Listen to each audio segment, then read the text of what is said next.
Thank you so much, ladies and gentlemen. It's just a real honor to be here. If my high school coaches could see me now at Harvard, they would really laugh. And in fact, one gentleman who is still alive and is still a close friend, he said, "I'm so proud of you, you finally made it." So I'm so glad to be here.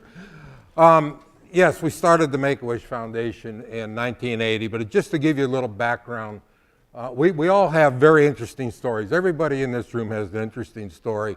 And my whole message for you is somehow, if you can, no matter your status, your education, whatever job you have, somehow give back to your community. And I was raised very poor, born in Chicago, but my mother divorced very, very early. And she had worked in Arizona in her late teens, and her goal was to get back to Arizona. And this is in the mid-40s.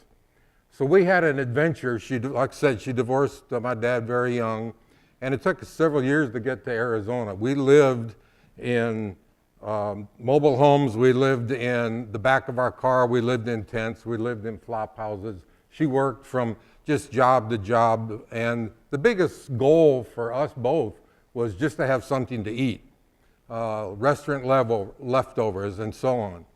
We eventually made it to Arizona, in a little town called Seligman, Arizona, which is on old Route 66.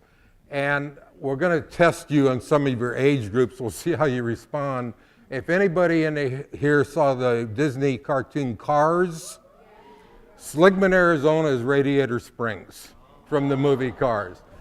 In fact, I was fortunate, I just happened to be there. I still go back up there quite a bit to see friends. And the producers were in there scouting everything. I got to talk to them and tell them some stories about Seligman days, so they got a big kick out of that. But Seligman was a railroad town. That was the prime thing. It had the stockyards, just like a big Kansas City type thing. All the surrounding ranches came in for the big stockyards to ship the cattle both east and west.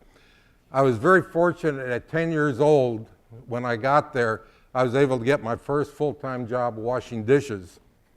And that helped us survive. Seligman, a one-horse town, as you can see. But it was the first time we had been in a permanent place that all of a sudden I could start making friends, I could start making a living, helping my mother out.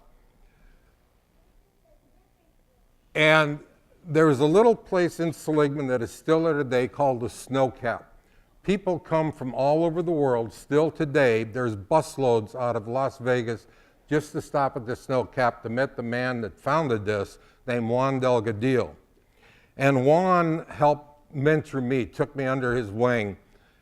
And this is Juan in his later years, unfortunately has since passed away. But just this little restaurant, he had such a stick with people, like I say, would come from all over the world. And Juan, along with my regular job, would help me get little part-time jobs. I would help him in the restaurant. Thought I was going to be a big rodeo star someday, and we started junior rodeo, and the entry fee was $3 in those days. And Juan would make sure that I could get that extra money by doing yards, helping him out. But the biggest thing was people took us in. In fact, when we first got to Seligman, we were sleeping in some friends' place that my mother had met on bedrolls in their kitchen. And eventually got a little travel trailer, and people started, the Mexican community in town started bringing us tortilla beans, taking care of us. And Juan said, "Someday, Frank, when you can, give back." And now this is in the 50s, and this wasn't a popular term, but he said, "Please, if you can, give back." And I'm thinking, how can I do that? I can't even afford hardly to eat, help myself, my mother. But that always remained with me during my later years. Going from Seligman to a bigger town called Prescott, where I currently live, graduated high school there, went into the Air Force, did my 4 years, came back, moved to Phoenix, where I worked for Motorola for 7 years as an assistant engineer. And I just got bored with that type of life. It was the same thing day in, day out. And plus, we mentioned about laying people off. They went through the big layoff in that period in the 70s and never knew if you're going to have a job from day to day. I was approached by some friends who said, in your military background, you were air police, you should probably consider the Arizona Highway Patrol. And I started thinking about it, joined the Highway Patrol, and right away was assigned as a motorcycle officer. and this is in 1974. This was probably the greatest job of my career. I just recently retired after 41 years, retired out of homicide, but this is probably the most fun right here. And during this period, the TV show Chips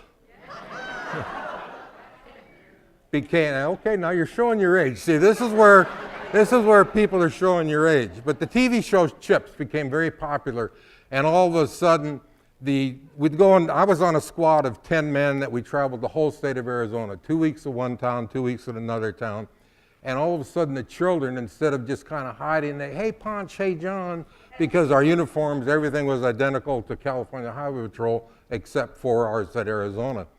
But the kids really liked that. So I started doing programs. We were in a little town. I'd go to the school, ask for permission to talk to the kids and talk about bicycle safety, which the kids, they didn't want to listen to. They just wanted to sit on a motorcycle. But still, it was a good PR, a very good PR. In 1977, in Parker, Arizona, that's on the Colorado River, it's a big college town during spring break. It grows from 20,000 people in a little town to 300,000 to 400,000 people just because of college kids partying. And you can imagine in those days, all the acid, everything else, a lot of drunks, a lot of jail people.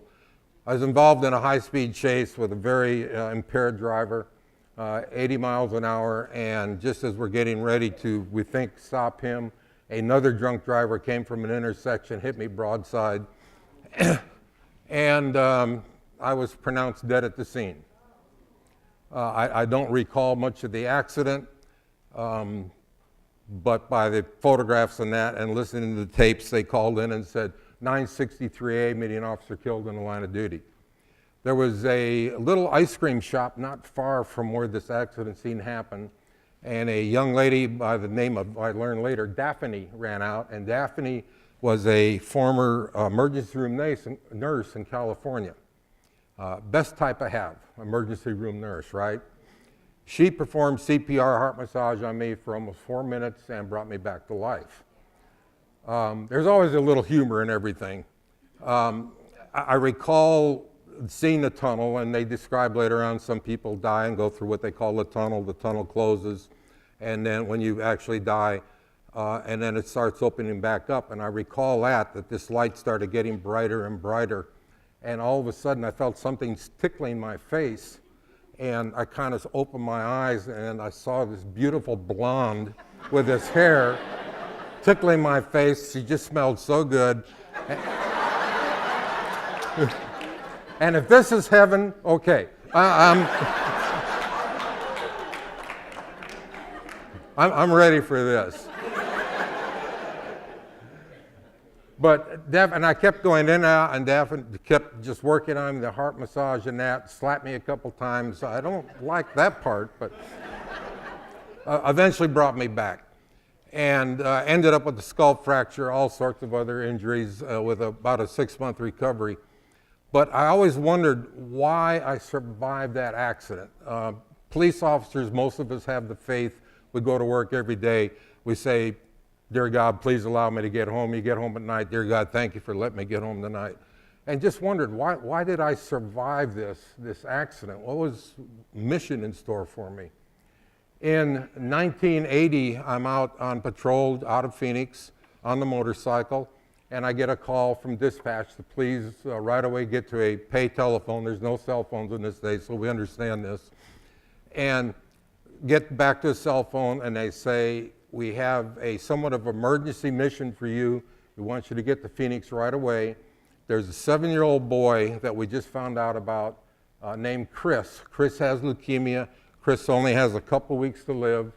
And Chris's heroes are Ponch and John from Chips.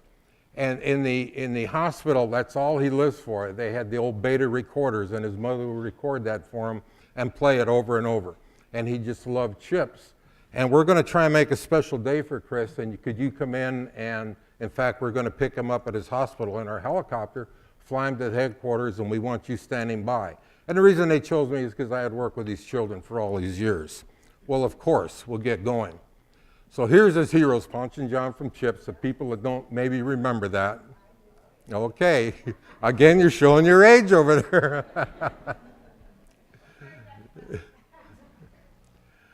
But our paramedics went to the hospital, picked him up first in the car, and this is Chris. This is actual photographs of Chris, 7 years old, and getting ready to bring him to our Phoenix headquarters building.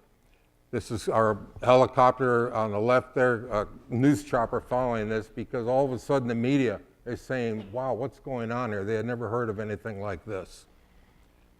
Here's Chris being led over to me, and I expected this. They told me he's 7 years old, he has leukemia, only a couple weeks to live. I expected him to actually be on a stretcher or something, a wheelchair, and here's this little boy walking with the paramedics, and all of a sudden he starts running, and he is just happy as can be. As far as he's concerned, he's meeting either Ponch or John.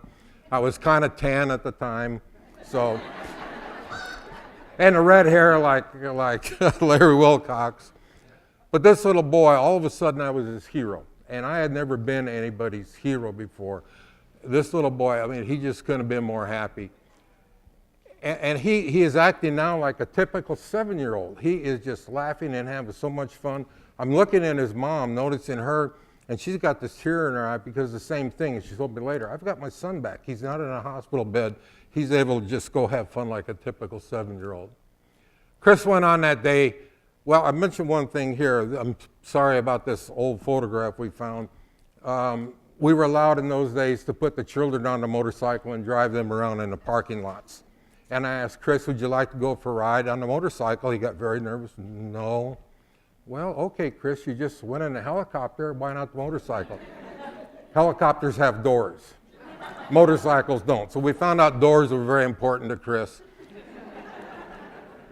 We put him in the patrol car and let him help steer that. And unfortunately, this photograph, but if you can maybe look at that, he's blowing a big giant bubble as he's steering his patrol car. And I happened to look over to his mother and I said, well, there's our bubblegum trooper. And that name stuck, and in fact, she wrote a book titled The Bubblegum Trooper, which is still in publication today through Amazon. But Chris went on that day to become the first and only honorary highway patrolman in the history of the Arizona Highway Patrol. Now, this is 1980. Here he's receiving his badge, and he's got his smoky hat on, but he's really fascinated with my motorcycle wings. That's what he kept looking at all the time. I want to be a motorcycle officer. And, of course, he's got to celebrate with his bubble gum here. And here's Chris meeting the director of the Arizona Department of Public Safety, who later played an important role of letting me start this foundation. But the first thing they met when he shook hands was Chris offered him a piece of bubble gum, which the director took and started chewing it. But this little boy, again, so happy, and at the end of the day, his doctor was with him and told his mother he doesn't need to go back to the hospital. We don't understand it, but his vitals are so good, Chris can go home for the night, which made, obviously, his mother very happy. Highway patrolman needs a uniform. And we had kind of forgot that part. I mean, this was such a rush thing. We went to the uniform shop. In those days, they were custom made, a little shop in Phoenix, and said, and this is a closing time, we have this little boy, 7 years old, about this wide, this high. Can you make a uniform for him? 2 ladies spent all night making his uniform for Chris. The following day, and again, this is with the permission of our commanders, we went to Chris's house. I led about 3 or 4 motorcycles, several patrol cars, lights and sirens. You can imagine the neighborhood, right? Early in the morning. Went knocking on the door, and Chris presented him his uniform. And look at that smile on that boy's face. His wish is becoming true. I am a police officer, but I'm not quite a motorcycle officer yet.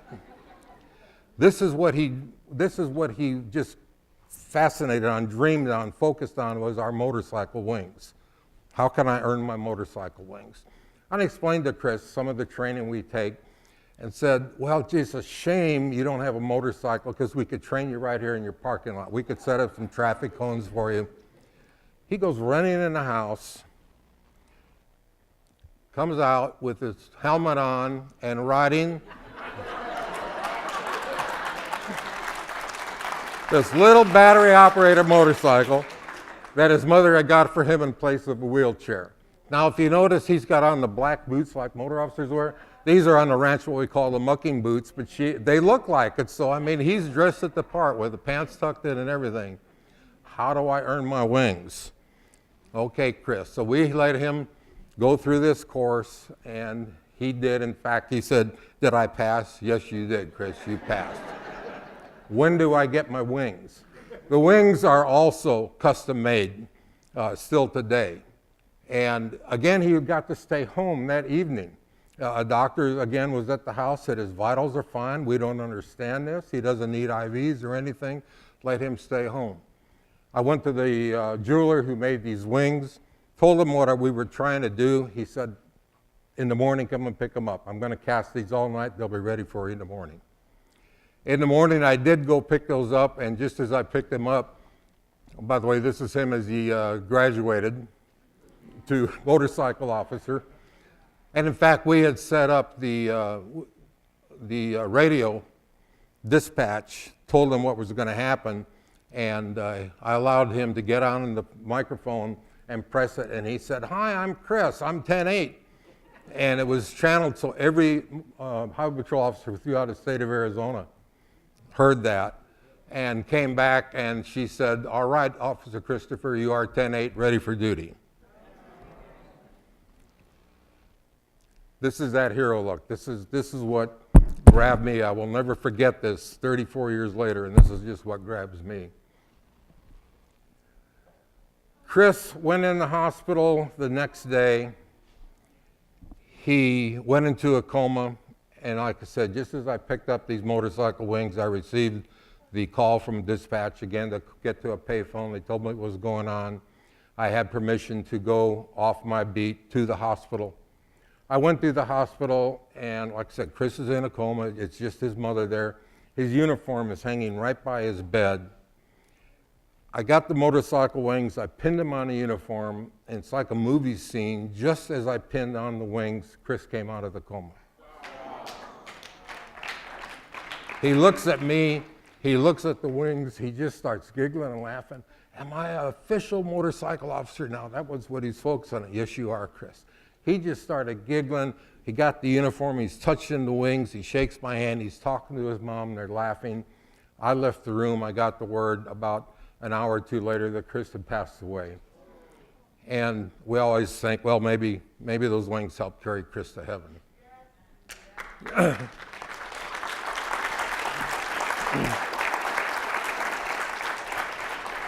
We learned that Chris was going to be buried in Illinois, a little town called Kewanee, Illinois, in southern Illinois. And our director asked me, he said, "We've lost a fellow officer as far as we were concerned.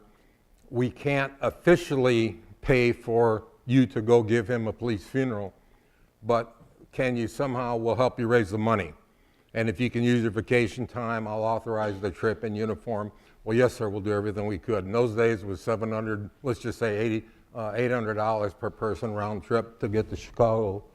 And the money was raised within a day from fellow troopers. It got on TV. The community had never heard of anything like this. They wanted to just help out.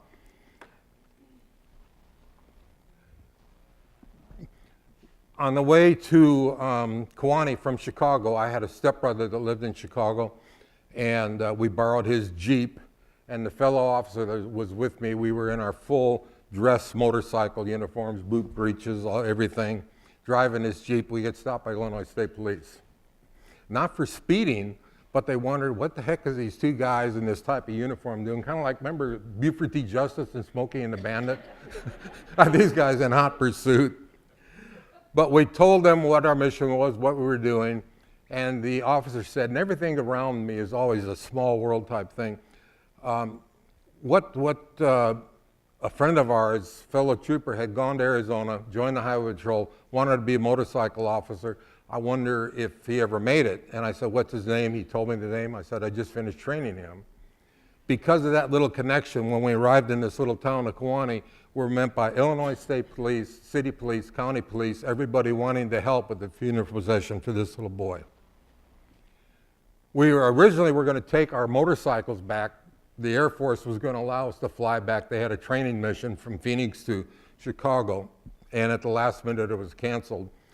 So a couple of people that heard about our mission had these matching gold wings, and it said, please borrow our gold wings to lead this funeral procession, which we did. Chris was buried in uniform. This is his mother. She was presented the Arizona state flag because we had lost a fellow officer. We're paying our last respects to Chris. And this is his grave marker, Chris Gracious, Arizona Trooper. During all of this, I kept noticing, number one, this little boy had a wish, and we made that happen. And number two, all of these people that didn't know me, didn't know Arizona from the Highway Patrol, didn't know Chris, they all wanted to help. And flying home, I just got this idea. Why can't we do this for other children? Let them make a wish, and we'll make it happen. I talked to his mother when she got home. She said, let's do it. The biggest challenge was finding, in Arizona, we needed 5 people to be the original board members and staff, president and CEO. And finding those people was very difficult because, number one, I based this whole foundation on integrity, credibility, character, honesty, openness, and plus nobody was going to get a salary.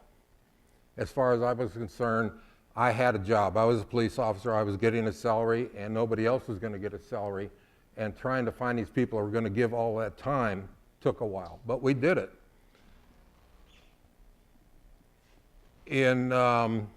I kind of like that little thing they gave me from Chris that his mother drew up there. In November of 1980, after finding the 5 right people, we did become official, the Make-A-Wish Foundation. Again, starting with 5 people. And in March of 1981, we granted our first official wish to, again, a 7-year-old boy named Bopsy. Bopsy was from a little town called Guadalupe in Arizona. Bopsy, at Make-A-Wish Foundation, you get only one wish. And the categories are, I want to meet, I want to be, I want to see, I want to have. And Bopsy had, well, okay, I want to be a fireman.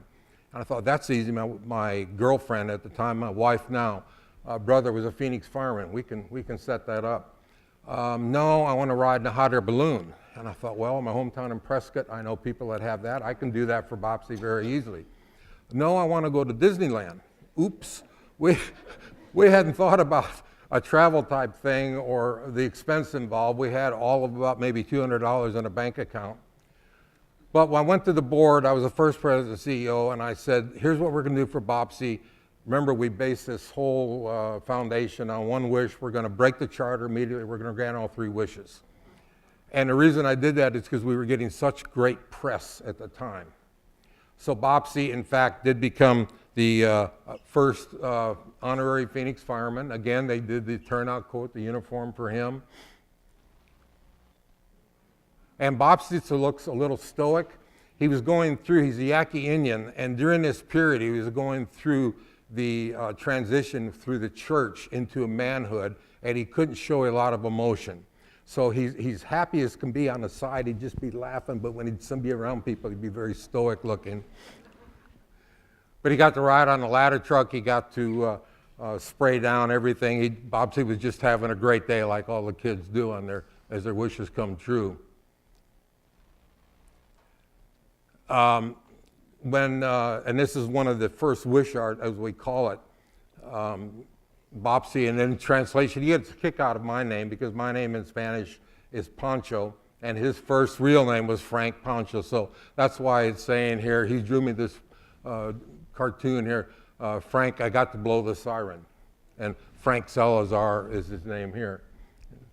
But when Bopsy went to Disneyland, we couldn't I kept calling Disney and saying, how are we going to do this? I need help. Can you help us with free admission, with maybe get in front of the line? We have this boy in a wheelchair, he's very ill.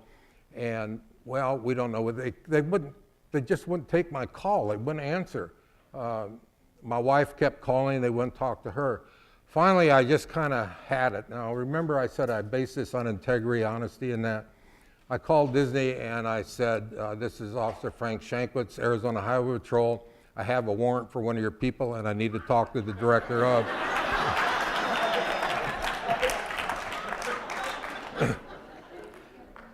I can get fired for this, right?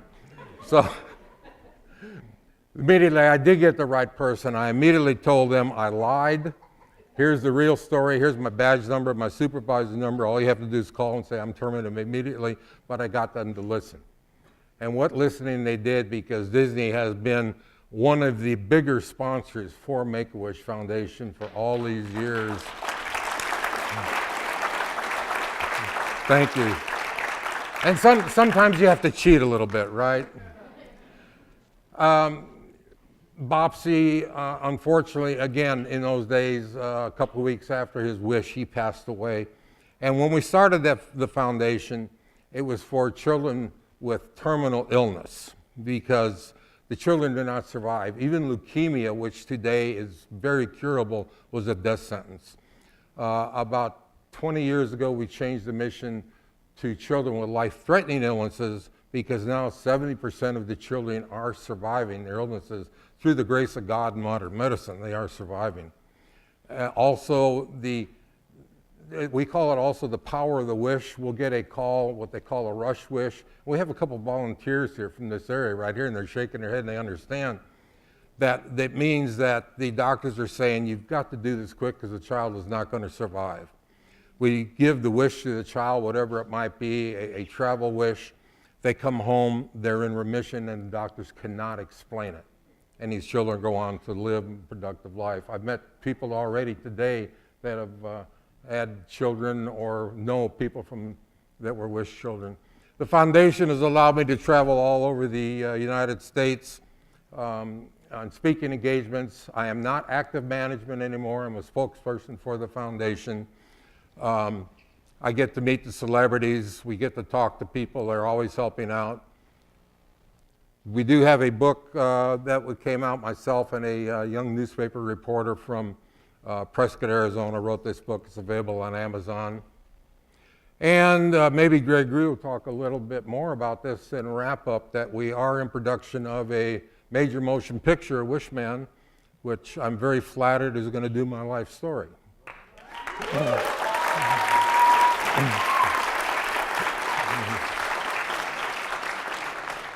So ladies and gentlemen, just again, thank you so much for the time allowing me to be here. What an honor to be here.